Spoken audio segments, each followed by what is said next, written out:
लोग एक सोहर गावत है समझो। और उनका मेहरारू एक आदमी रहा, ओकर मेहरारू बहुत सुंदर रही, बहुत सुंदर रही। तो देखे जब तो कहे तू कुछ काम हो मत के हो, नहीं तोहार चुनरी जौन बा धूमिल हो जाए। वही पर हम सब एक सोहर गाँव से देखा पसंद आए तो लिखत जाए जैसन हुए कमेटी में। ठीक बा, कह दे ठीक बा। मड़ई में मोर बिया भाई खबर में गावन आए, खबर में गावन आए हो। मोरी बहिनी रतिया के आरी मोर आवे हो त घूंघटाओ ठावाई घूंघटाओ ठावाई हो। मोरी बहिनी रतिया के हरी मोरा आवाई घूंघटाओ ठावाई घूंघटाओ ठावाई हो। इतनी सुंदर मोरी रनिया तुई जिया का चन जैसन जिया का चन जैसन हो। मोरी रनिया जिनकी उगरवाया ननमा बतनी माजो बरतना दीनी माजो बरतना हो।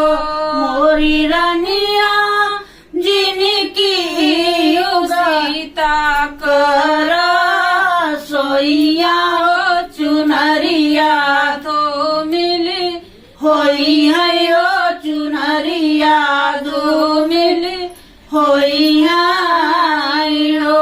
मोरी रनिया जिनकी हो सीता कर सोइया हो चुनरिया दो मिली होई है हो चुनरिया दो मिली होई है हो। के न करी है के ना करी है गरवाया ननवा हो तके नाम जी है बरतन के नाम जी है बरतन हो। मोरे राजा के करी है सीता कर सोइया हो चुनरिया मोरी बची है हो चुनरिया मोरी बची है हो। मोरे राजा के न करी है सीता कर सोइया हो चुनरिया मोरी बची है हो चुनरिया हमारी बची है हो। माई करी है घर वाया ननवा हो बहिनिया बरतना मजी है हो बहिनिया बरतना मजी है हो। मोर रनिया भौजी करी है सीता कर सोइया हो चुनरिया तोर बची है हो चुनरिया तोरी बची है हो। मोरी धनिया भौजी करी है सीता कर सोइया हो चुनरिया तोरी बची है हो चुनरिया तोहरी बची है हो।